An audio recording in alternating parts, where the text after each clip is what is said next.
Sejam bem-vindos a mais um episódio de Legal Care Talks, um episódio especial com o Thiago Piton e a Tayane para falar sobre até que ponto o sucesso percebido do negócio é uma realidade. Esse é um desafio de diversas empresas e estabelecimentos, e aí a gente trouxe esses convidados então para dispor um pouco sobre esse tema. Vou pedir para vocês se apresentarem e aí a gente entra para falar sobre o assunto, tá bom? Prazer, Thiago. Fique à vontade. Prazer, gente. Bom, meu nome é Thiago. Atualmente eu sou coordenador aqui de parcerias e grandes redes, do Magalu, aí desde aqui Pony. Bom, tenho aí um caminho de mais de 10 anos de experiência na área de marketplaces e negócios digitais. Estou aqui hoje para trazer um pouco dessa percepção, né, de como a gente consegue entender se o negócio está saudável ou não. Sem se apoiar apenas no volume de vendas, etc. Meu nome é Tayane, sou uma das fundadoras da Legal. Bom, acompanho muito estabelecimento pela minha trajetória ter vindo de adquirência e vim aprender com o Thiago. Conhecer um pouquinho mais como é que a gente, num formato relacional, consegue auxiliar a nossa base de cliente hoje, né? Um ponto que me chamou a atenção quando a gente foi construir esse tema, né, em conversa com o Thiago, para conhecer um pouco de como a gente ia conseguir conectar e aprofundar isso, foi essa chamada que ele falou, cara, nem sempre o resultado que a gente percebe, ele é a realidade do negócio. Então, quando a gente pensa nesse desafio desses estabelecimentos, o que te fez refletir sobre isso? Você trouxe que sua experiência basta no momento desse... Sim, cara, assim, eu vim do mercado digital, então, tá mais de 10 anos que eu vou começar, mais especificamente no varejo virtual de marketplace. E esse tipo de negócio, ele tem uma peculiaridade que o volume que entra de dinheiro no qual o giro tende a ser muito alto.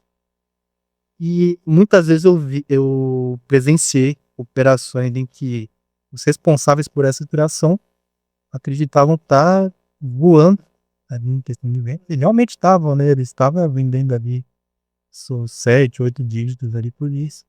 Mas quando eles param ali para fazer uma conta, para entender como realmente tá as coisas, percebem que eles estão perdendo dinheiro. Então, todo mês eles estão perdendo alguma coisa. E assim, qual que é o grande problema aqui? Temos um ecossistema em Smartbiz, onde os PDDs, os players se conhecem, né? E sabem também quanto que está sendo vendido, quanto está sendo faturado, e eles ficam pensando, pô, esse cara aqui tá nas braçado, tem 2 milhões esse mês. Só que o que ele não sabe é como tá a margem de lucro desse cara que tá vendendo os 2 milhões por mês. Então, o que eu tenho visto muito? Muitos players do mercado associam o sucesso de operações pelo volume que eles veem ali na venda. Só que o sucesso de uma operação vai muito além do volume. Ele entra em vertentes muito mais específicas, mais de lucro, quanto que essa operação tem de elasticidade ainda para a escala, como que está organizada essa operação, será que ela tem gargalos ali que só ele sabe, e os outros não conhecem? Então, entrando muito nesse tema, né? E muitas vezes a gente acha que uma empresa está voando, 20 marcos são feitos, né, de players ali em cima de concorrentes, como, opa, esse cara aqui é minha referência, quando muitas vezes esse cara que é a referência dele está lucrando menos que essa empresa que está usando ele como exemplo. Então esse tipo de miopia tem sido muito constante no varejo virtual, principalmente, né, marketplace. Então, das coisas que a gente precisa desmistificar um pouco. E você acha que isso está atrelado necessariamente ao preço? Ou seja, está vendendo barato, está com uma margem curta, ou muitas vezes é porque está atrelado a um gasto que não está sendo controlado, não está sendo visto? Cara, existem muitos gastos invisíveis numa operação. Então, quando a gente fala assim, eu tenho uma empresa que vende uma cadeira e eu tô vendendo 100 cadeiras por mês. Meu objetivo é vender 200. Mas o que tá atrelado nessas 100 cadeiras a mais que vão sair? Muitas vezes a galera não computa, para vender 200 eu preciso contratar mais gente, por exemplo. Pô, eu tenho um imposto a mais que eu vou pagar em cima disso. Eu tenho um investimento maior em ads, por exemplo, que aí que é onde muitas operações se perdem, né? Pô, às vezes eu invisto 200 e volta 400, mas quanto que representa isso na minha margem líquida, no final das contas?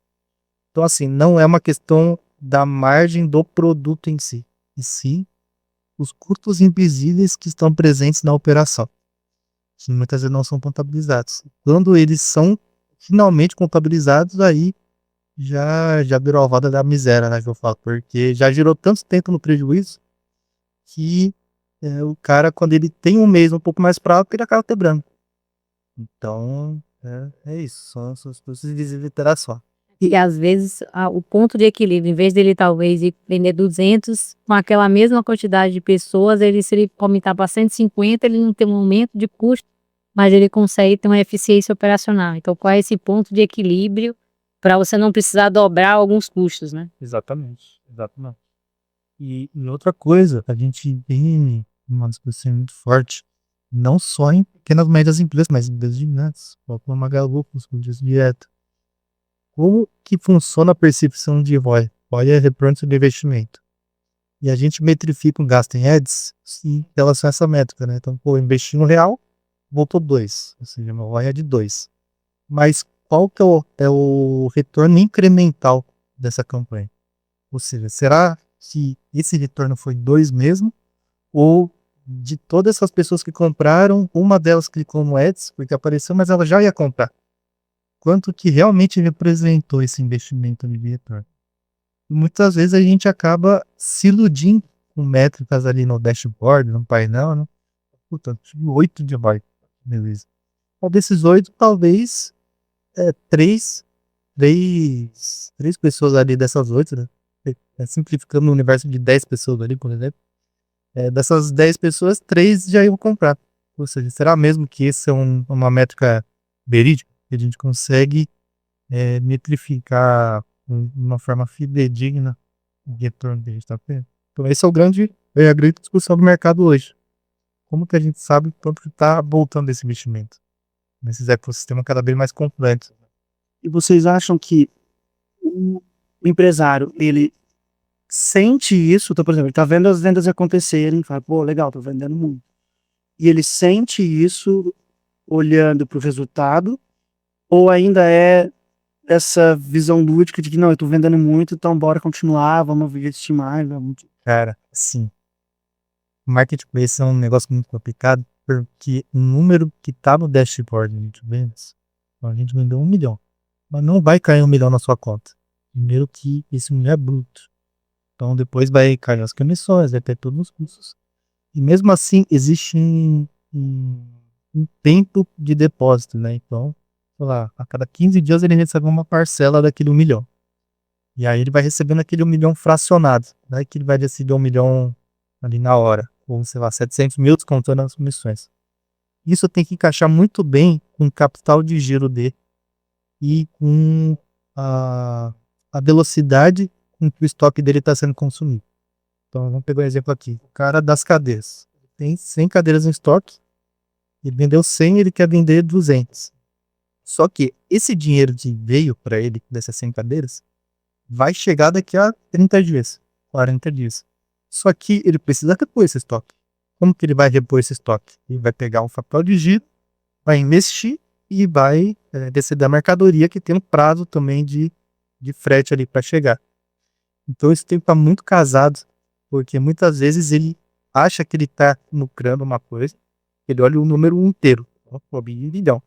Só que quando chega na prática, que ele precisa ter esse dinheiro na conta, ter a reposição de estoque, ter tudo isso, ele acaba recorrendo a crédito para conseguir suprir esse gap, né? Enquanto o dinheiro não cai, ele pega um empréstimo aqui, pega um empréstimo ali para repor estoque e geralmente ele compra mais.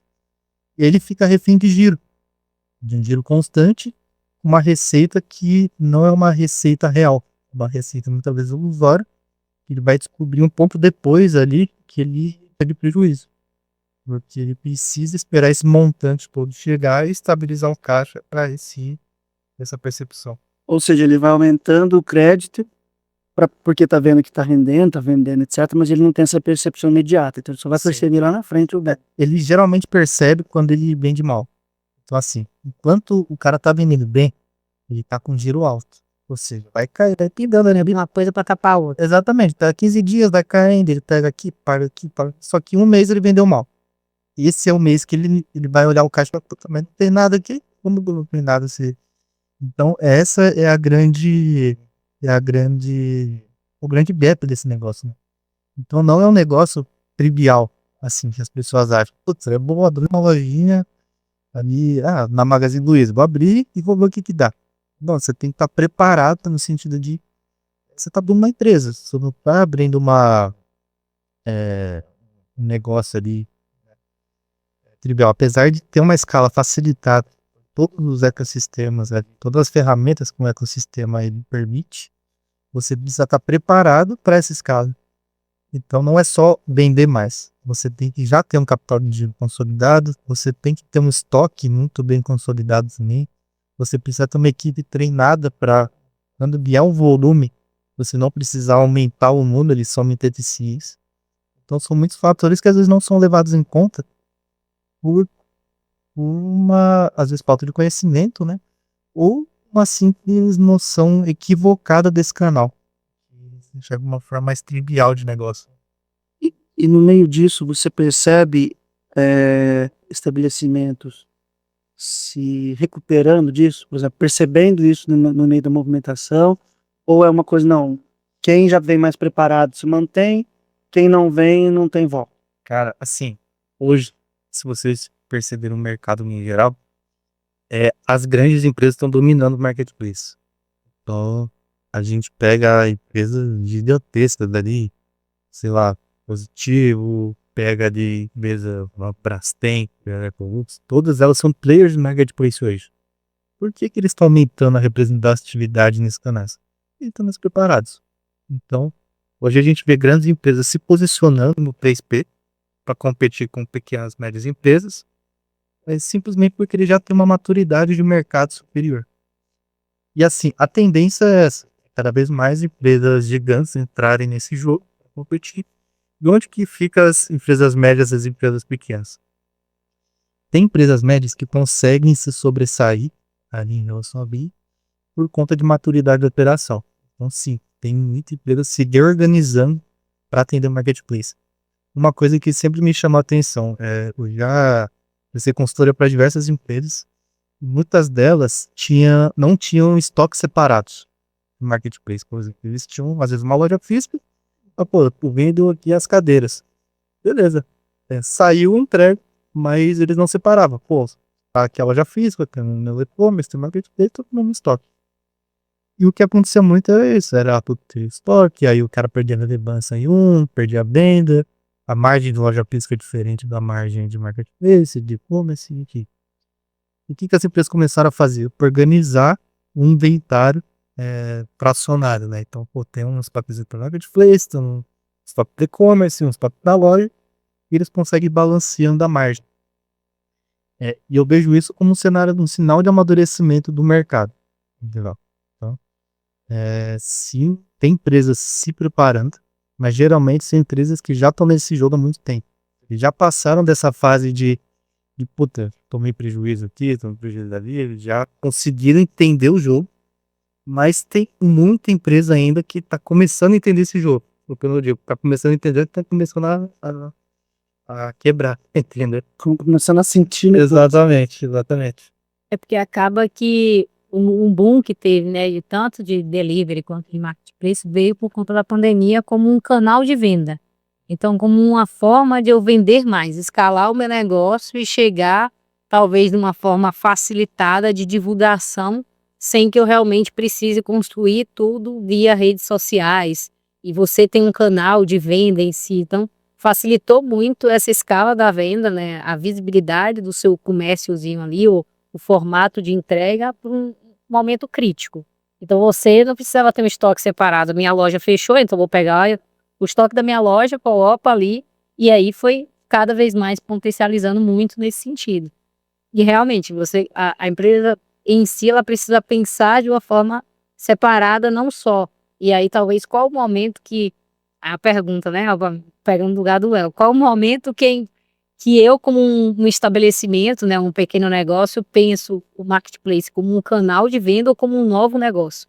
Porque muitos desses pequenos que podem acabar quebrando, vai numa lógica de é mais um canal de venda, uma possibilidade de eu vender online aqui, aumentar minhas vendas de um lado e não necessariamente estou criando um negócio novo que tem uma margem diferente, um fluxo de caixa, uma visão financeira onerosa, muitas das vezes de questão de antecipação e etc, né, que ele talvez precise. É um outro jogo, diferente talvez do físico. Então, que momento talvez cabe separar ou não existe só essa lógica de canal de venda lá no passado, agora ele tem que encarar como um negócio novo. Depende do apetite da pessoa. Então, assim, eu podemos dizer que o que mantém a operação viva, né, essa é a ambição do negócio. Assim, qual que é ideal? É não querer abraçar o mundo de uma vez. Puta, vou começar no marketplace, eu vou triplicar minhas vendas. Você pode triplicar, mas nada se garante que você vai continuar saudável, né? Exato. Então, assim, eu acredito que sim, tá um canal de vinho, mas com muita consciência. Primeiro, no preço que você tá vendendo, até para não canibalizar os funcionários, né? Porque aí você começa a concorrer com você mesmo e a margem um pouco mais apertar. Entender muito a sua curva de produtos, então entender como que é seu portfólio. Eu sempre recomendo, vende o produto que você tem mais, passa a ser o fornecedor. Pô, tem um produto X que eu tenho um fornecedor que tá comigo há 15 anos, tem uma margem boa com ele, tem tempo bom de entrega, eu tenho um crédito com o cara, prazo paga muito bom. Esse é o produto que você vai colocar. Então você precisa entender muito o seu portfólio, as peculiaridades de cada curva, né? Tipo, pode curva A, de venda, curva B, curva C. Desenhar um mix para o marketplace ali baseado nisso. Não necessariamente você tem que ter um estoque ali só para o marketplace no início da operação. Mas é possível sim desenhar uma estratégia para esse canal. Independente se você vai vender 1.000, 5.000, 50.000, 100.000. Então ele é uma arma muito poderosa para agregar na operação. Só que é um negócio muito perigoso também por conta desses outros motivos aí que eu citei.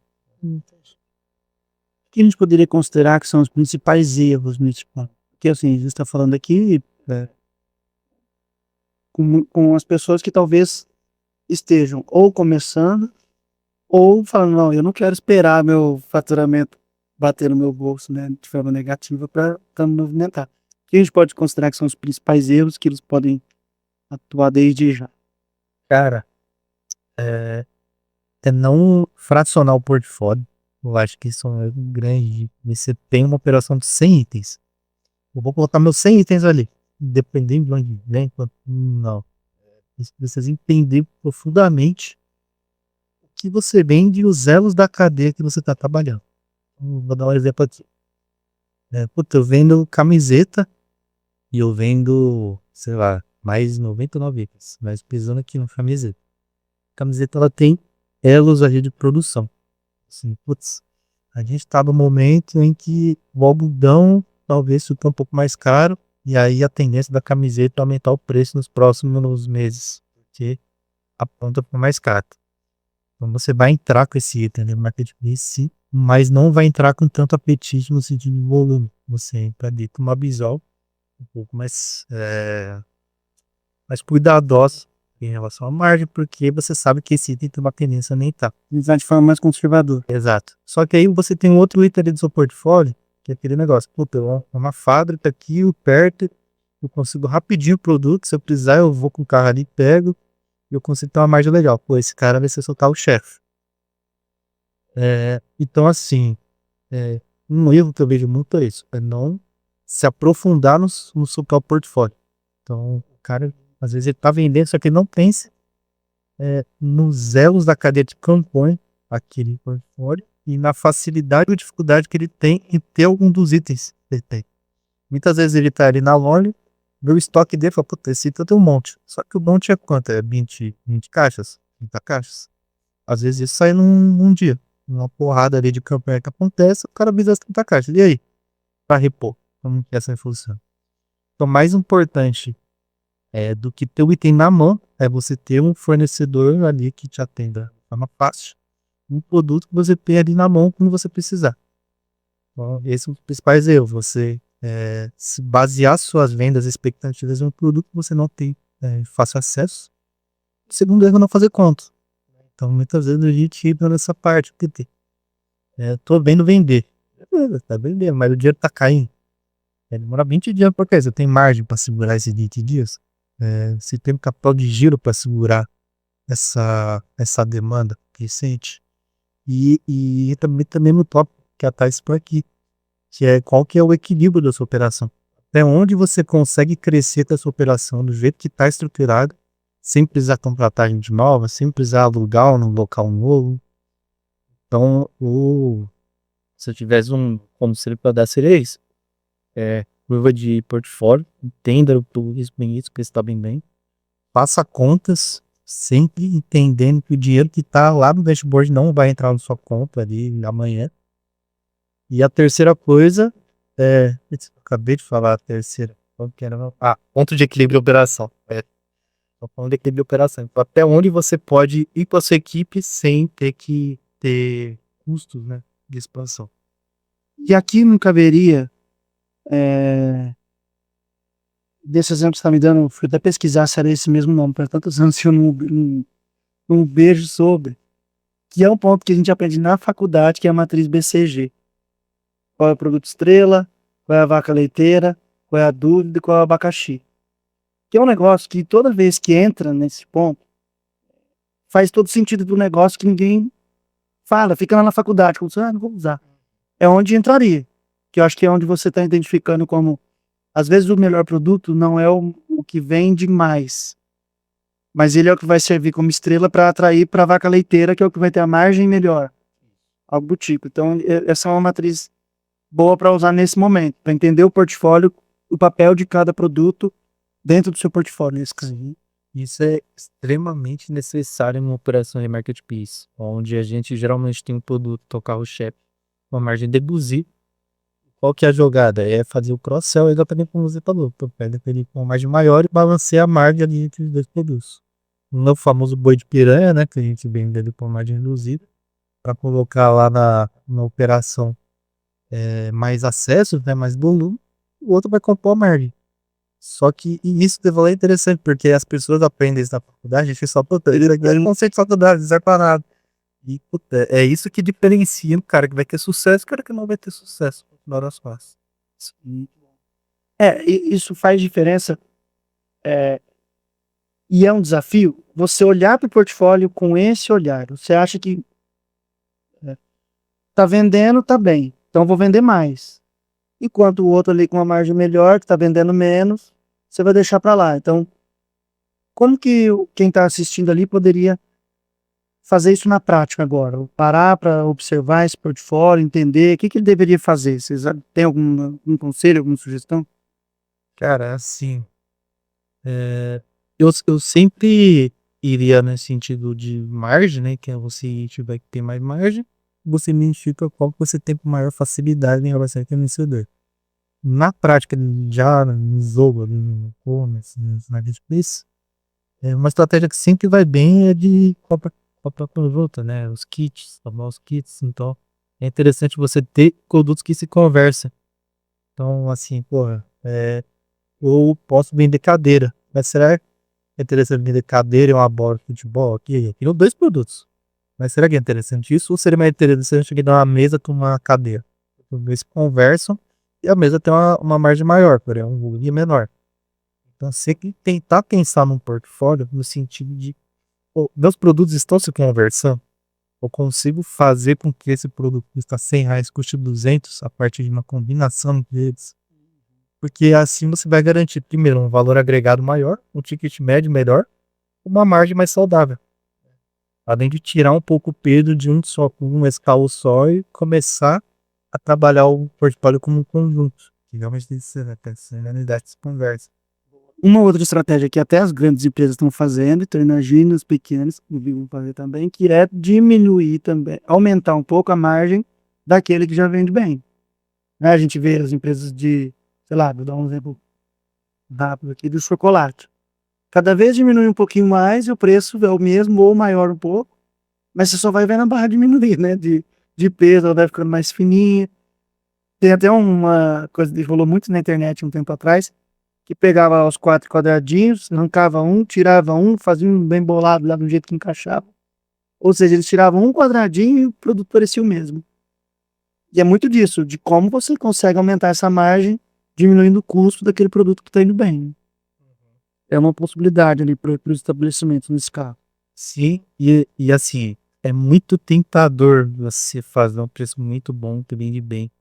Porque os próprios marketplaces vão exigir mais. Exato, eles exigem toda hora. Tem os comerciais que negociam isso, né? Pô, eu tô com o PX, eu preciso desse preço aqui. Então, você realmente tem isso ali para fazer acontecer. Mas o que eu sempre friso? Faça isso. Faz isso porque gera prática. Mas limite. Não deixa o suporte inteiro com aquilo. Se, em vez de deixar 100 cadeiras dali, por exemplo, numa promoção absurda, deixa 10. Porque o que você vender depois sem o desconto vai compor essa margem que você perdeu. Boa, legal. Então é o equilíbrio, né? Você vai limitando e vai complementando ali com o restante. Esse exemplo que você trouxe traz um gancho de um ponto que a gente compôs aqui na conversa.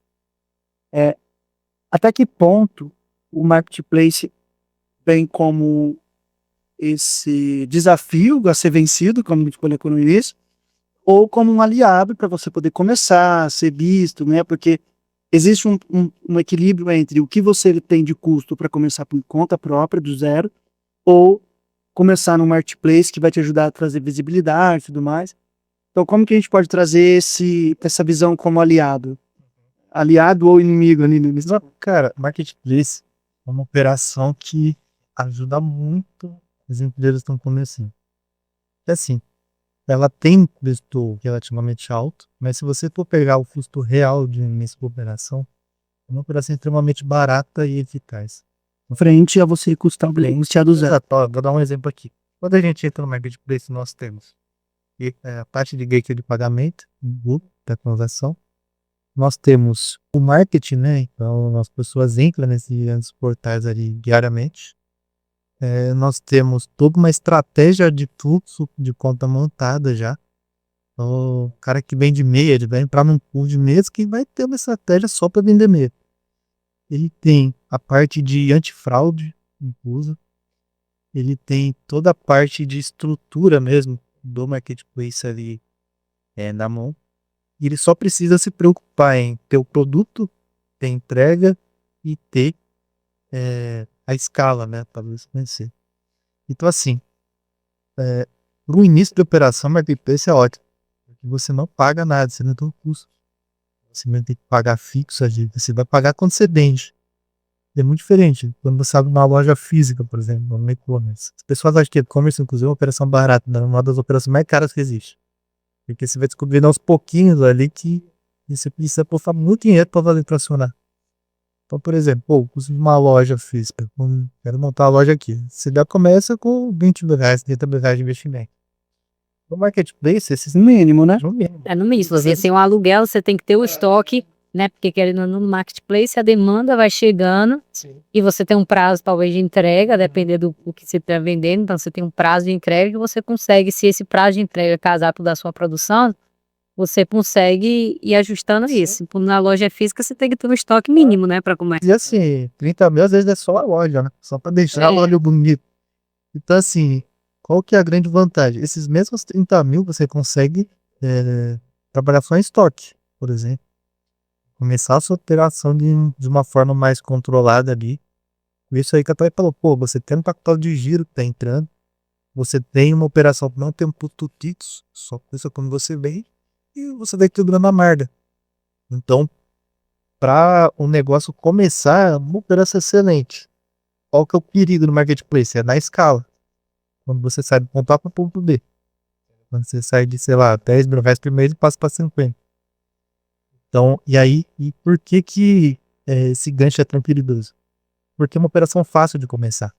Então, quando o negócio é fácil, não tem custo, você vai achar que aquilo lá é para sempre. Você não vai ter o custo ali por muito tempo. Só que esse pulseiro vai chegando. Aos pouquinhos, devagarinho ele vai entrando ali e tal. Quando você vê, ele já te consumiu. Então é isso. A loja, por exemplo, a loja física, você já tem um custo mapeado. Sei lá, essa loja custa R$ 10.000 por mês de aluguel, funcionário. Então, você deixa seu caixa preparado para quê? Marketplace, quanto que você vai pagar? Você vai vender. Então ele é um pouco mais complexo nessa forma de previsibilidade. E como potencializar bem também, né? Pensando nisso. Você deu o exemplo da loja física. Lembrei, tá que se vende aí camiseta do Brasil agora, etc. Aí você vai nas lojas de bairro, principalmente, outlet, etc. Aí eu fiquei pensando, eu fui numa loja dessa e fiquei pensando, cara, não tem gente suficiente para entrar aqui e bancar isso. Aí é um aliado, é um bom aliado nesse sentido, tem que ter um planejamento interessante, claro, mas para poder potencializar, dizer, eu não vou vender só aqui no meu bairro, vou vender para fora também. Cara, hoje deixou de ser uma produção, tá dando quase de um requisito para você ter um negócio físico, né? Então hoje, o futuro, o presente, na verdade, é o omnichannel, né? Um canal só não se sustenta. Isso não só para a parte física, tá? O virtual também, muitas operações estão abrindo lojas físicas também para completar 360. Então, eu acho que o cenário hoje, do varejo principalmente, está ficando cada vez mais complexo. Está exigindo cada vez mais maturidade das operações que querem florescer nesse cenário. Então, pô, eu quero começar hoje no varejo, já preparado para absorver algumas vertentes. Então, eu vou pegar o meu marketplace, vou ter um canal próprio virtual e por fim uma ponto física ali, de repente. Depende muito do negócio também, tá? Então, mas essa percepção, hoje a gente está vendo um cenário bem desafiador em varejo. E quanto mais canais a gente está presente, melhor. Mais tempo ali na consciência. E que dica vocês dariam, aí acho que estende para os dois mesmo, de por onde você começa a busca por esses parceiros complementares ao seu negócio? Porque a gente está colocando aqui o marketplace, pode ser um potencializador se você souber usar. A gente fala muitas questões da Legal aqui como um aliado nas questões jurídicas para o negócio, porque você começa, não sabe, né, não sabe nada sobre o que pode impactar juridicamente o seu negócio. Por onde a pessoa começa a buscar isso, para saber se está encontrando ali um parceiro ideal? Cara, eu acho que ela primeiro precisa escolher um canal e focar em desenvolver o canal para não ter disponibilidade para o resto. Agora, como ela escolhe isso? Essa é a novidade, tá? E muitos dos canais tem ponto de coleta, tem CDs ali, tá? Filmes, então, parte de geolocalização interessante, um ponto de partida interessante, para entender por onde que ela vai começar, tá?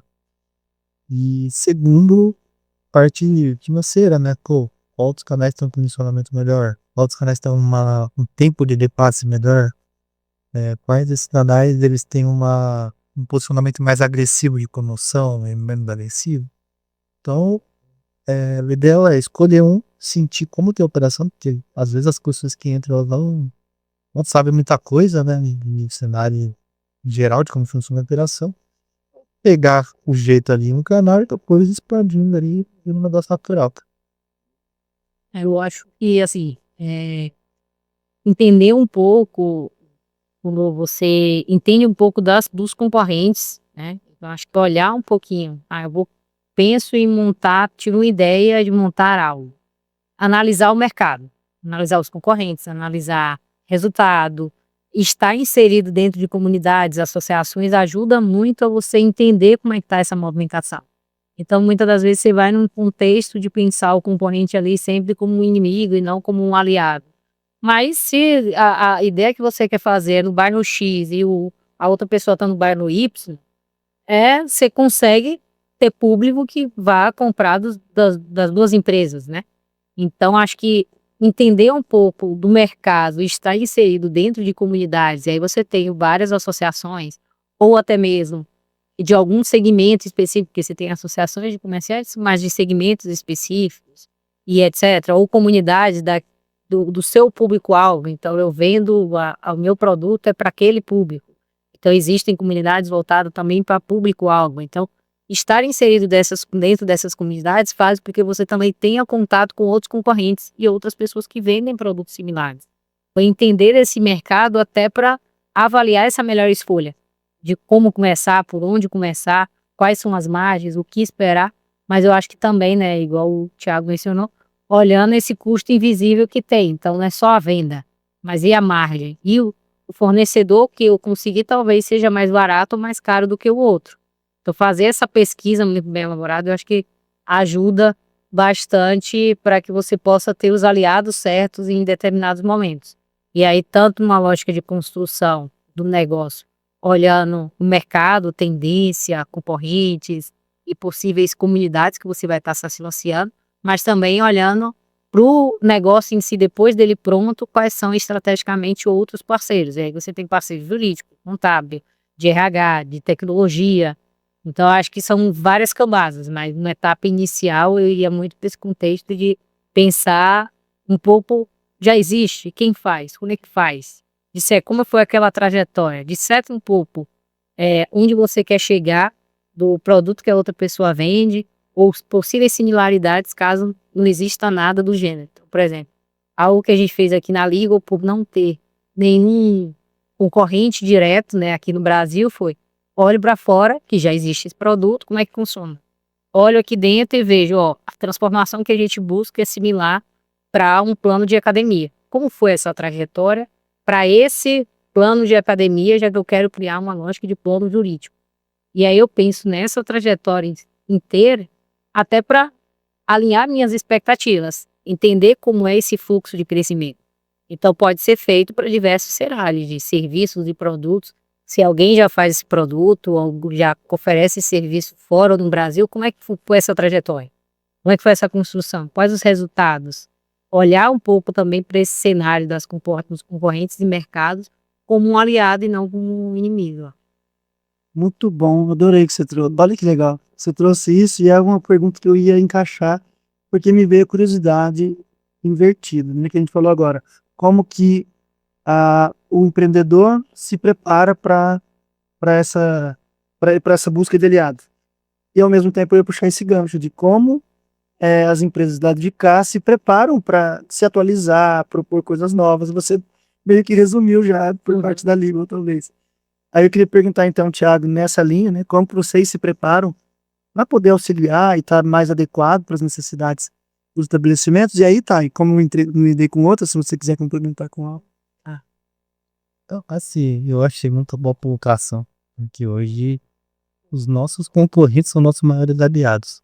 Então, a gente chegou num momento de mercado onde não existe uma concorrência direta que canibaliza os públicos.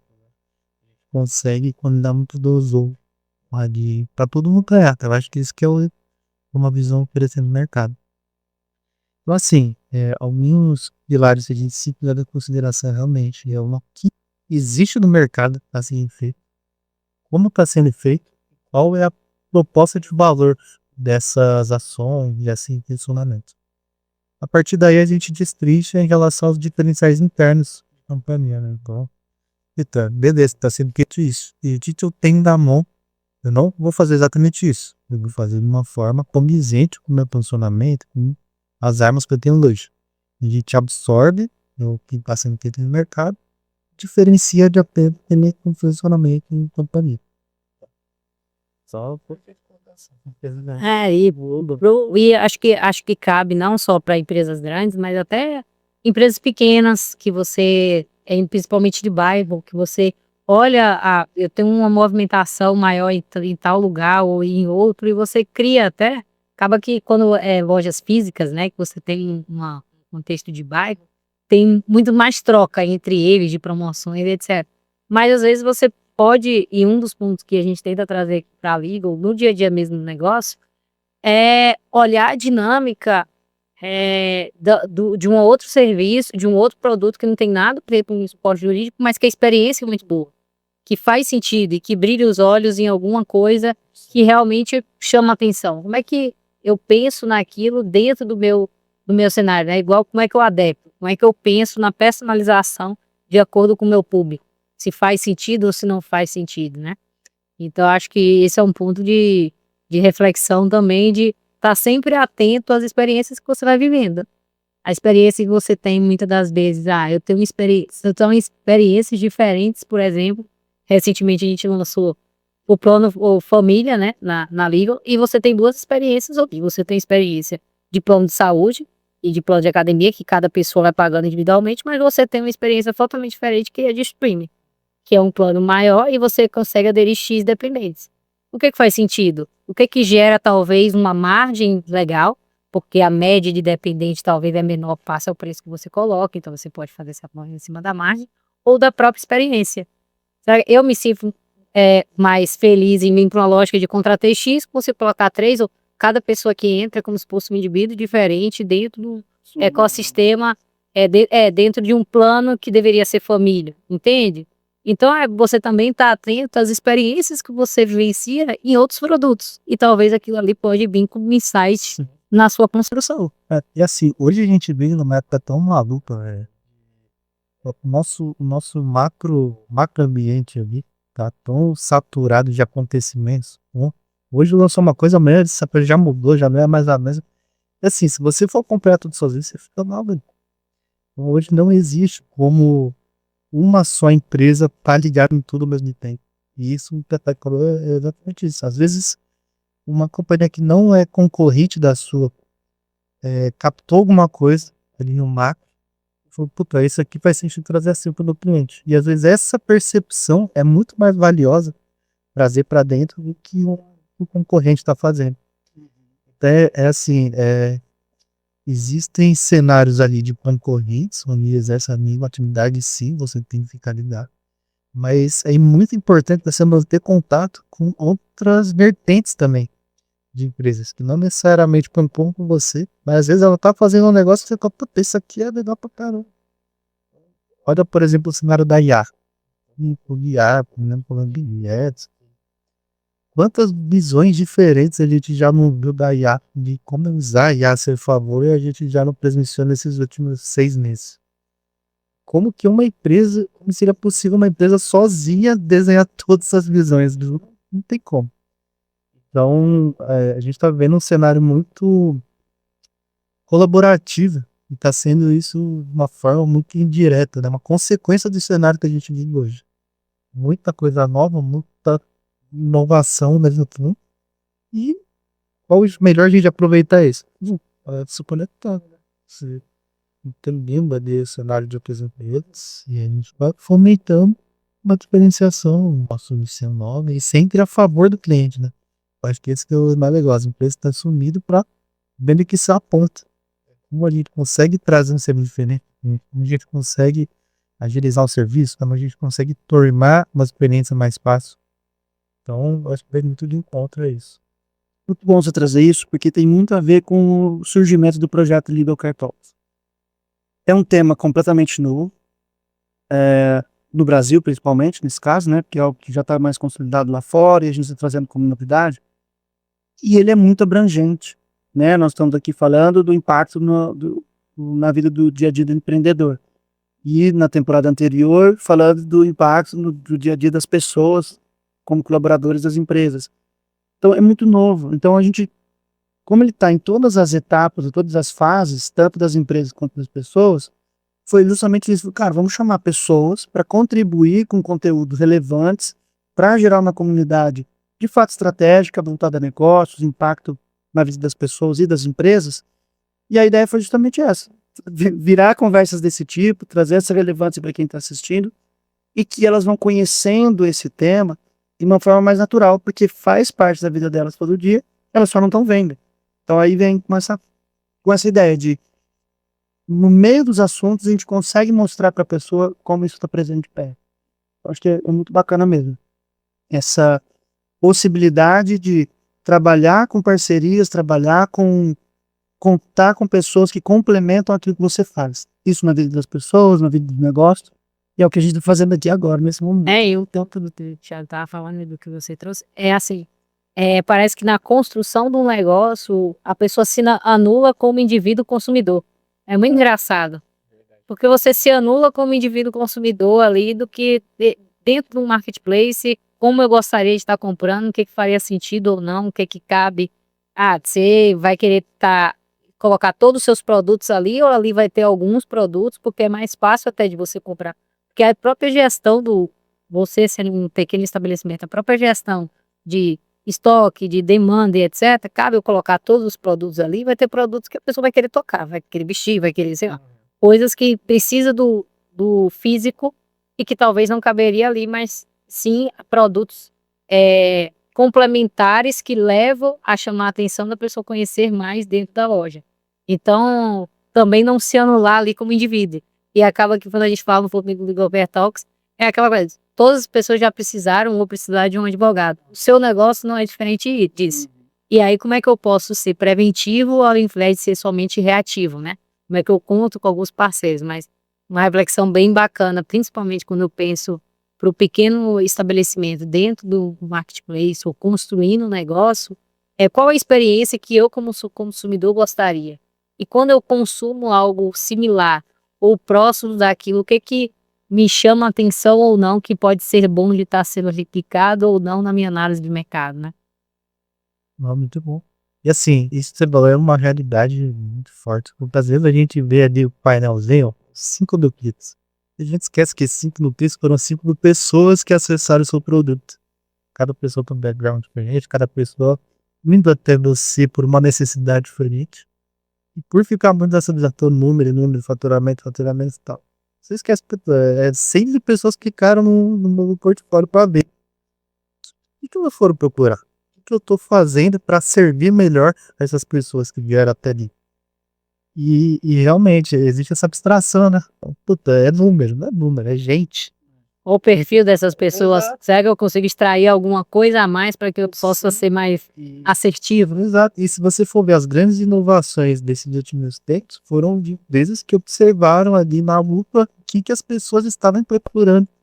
Então, e é muito fácil cair nesse negócio, tá? Que a vista ficava viciada, você fica ali todo dia olhando ali. E é muito doido. Vocês falam que assim, conforme ela vai virando só número, vai se perdendo uma essência, e o número em algum momento ele pode dar uma virada e que você se perde naquilo que poderia conectar de uma forma mais real ali com as pessoas. Cara, eu não digo nem essência, tá? Eu acho que você perde oportunidades. Você para de enxergar os números como pessoas. Tipo, não foi 100 cliques, foram 100 pessoas. Às vezes a oportunidade que tá impedindo você de chegar sair do ponto A pro ponto B, tá nesse universo ali das 100 pessoas se implicar. E alguma pessoa pesquisou alguma coisa ali e não achou. Se você olhar com atenção, os comentários que a galera faz, o que o pessoal tá achando, às vezes você pega um negocinho ali e muda o jogo desse negócio. Então acho que parte além da essência. É uma estratégia de negócio, sim, é perfeito. Eu lembrei de um caso de um cara que me procurou uma vez para fazer um projeto que ele fazia cursos para e-commerce. Então ele vendia cursos para quem abrir e-commerce. E ele estava falando de um cara que estava fazendo um faturamento absurdo com cueca.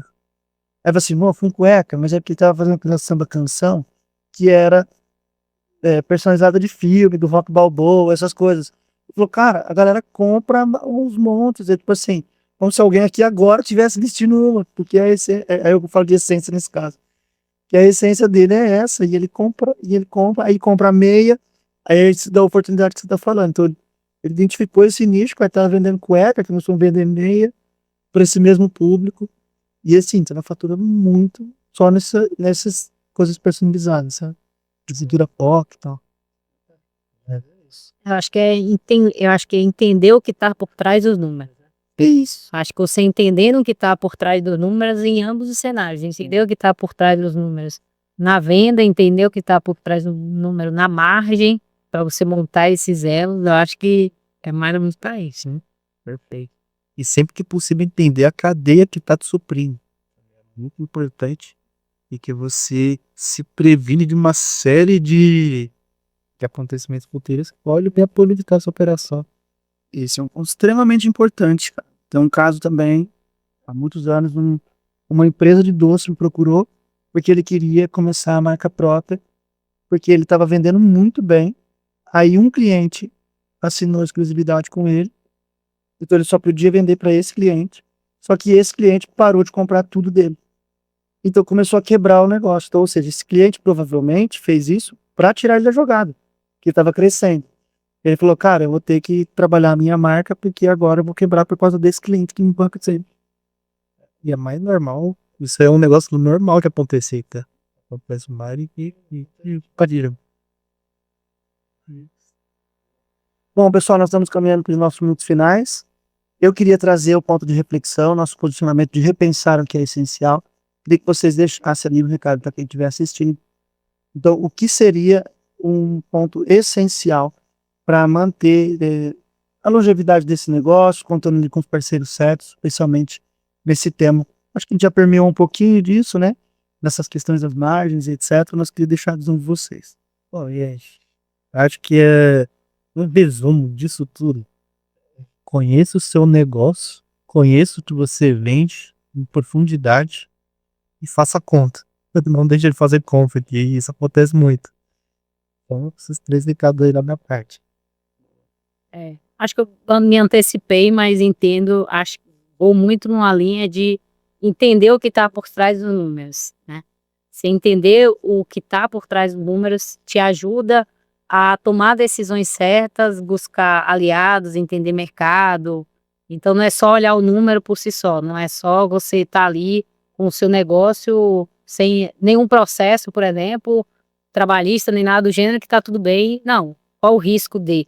Então você se antecipar entendendo os possíveis riscos. Então quando você vê um número de vendas, é entender os possíveis riscos que tem numa margem, um fornecedor. Se eu tenho uma dependência daquele fornecedor que pode aumentar o preço ou não, ou atrasar e você impactar toda a sua cadeia por conta disso.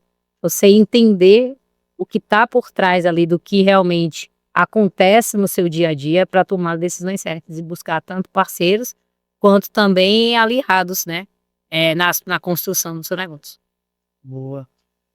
Agradecer aí a disposição de vocês. O papo foi muito bacana. Faz um tempinho que a gente está para fazer essa conversa acontecer. Eu gostei muito quando a gente trouxe a possibilidade dessa abordagem, que eu acho que faz todo sentido e faz muita diferença para quem estiver assistindo do outro lado. Reforçar que se você tiver alguma dúvida, deixar nos comentários. A gente pode perguntar aqui para o Thiago ou buscar novas respostas. Se você estiver sentindo falta de algum conteúdo, deixa a sua sugestão por aqui também. Compartilha com quem você acha que pode fazer a diferença. Valeu demais!